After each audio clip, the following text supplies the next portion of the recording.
President Trump referred to Gaza as a demolition site and suggested that its inhabitants, over 2 million people, would be happy to live elsewhere. I think Jordan and Egypt will, I know they've spoken about it with you, and they say they're not going to accept. I say they will. But I think other countries will accept also. I think that Gaza maybe is a demolition site right now. If you look at Gaza, it's all, there's hardly a building standing, and the ones that are going to collapse. You can't live in Gaza right now, and I think we need another location. I think it should be a location that's going to make people happy. You look over the decades, it's all death in Gaza. This has been happening for years. It's all death. If we can get a beautiful area to resettle people permanently in nice homes and where they can be happy and not be shot, not be killed, not be knifed to death like what's happening in Gaza. And right now you have in Gaza a very dangerous situation in terms of explosives all over the place, in terms of tunnels that nobody knows who's in the tunnel. The whole thing is a mess. And I think that if we can resettle, and I believe we can do it. On Saturday, a joint statement by 6 Arab nations reiterated a demand for the implementation of a two-state solution and warned that plans to resettle Gaza's population threatened the region's stability and risked expanding the conflict. A view echoed by Palestine's ambassador at the United Nations. Egypt gave a clear answer, Jordan gave a clear answer, and the answer rejecting displacing the Palestinian people from the Gaza Strip. And also the 6 ministers from Saudi Arabia, from Egypt, from Jordan, from Qatar, from United Arab Emirates and Palestine issued a statement just 2 days ago not accepting and rejecting any notion of displacement of Palestinians of outside the Gaza Strip.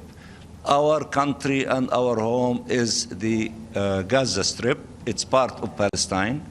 We have no home. For those who want to send them to a happy, nice place, let them go back, to their original homes inside Israel. There are nice places there, and they will be happy to return to these places. But in the meantime, our homeland is our homeland. Thank you very much. The Israeli Prime Minister asked if he supported going forward with the 3-phase ceasefire deal. I support getting all the hostages out and meeting all our war goals that include destroying Hamas's military and governing capabilities and making sure that Gaza never poses a threat to Israel. How optimistic are you about reaching phase 2 of the ceasefire? How optimistic are you about that happening? Well, we're going to try. That's one of the reasons, one of the things we're going to talk about here. And if we, when Israel and the United States work together, and President Trump and I work together, the chances go up a lot.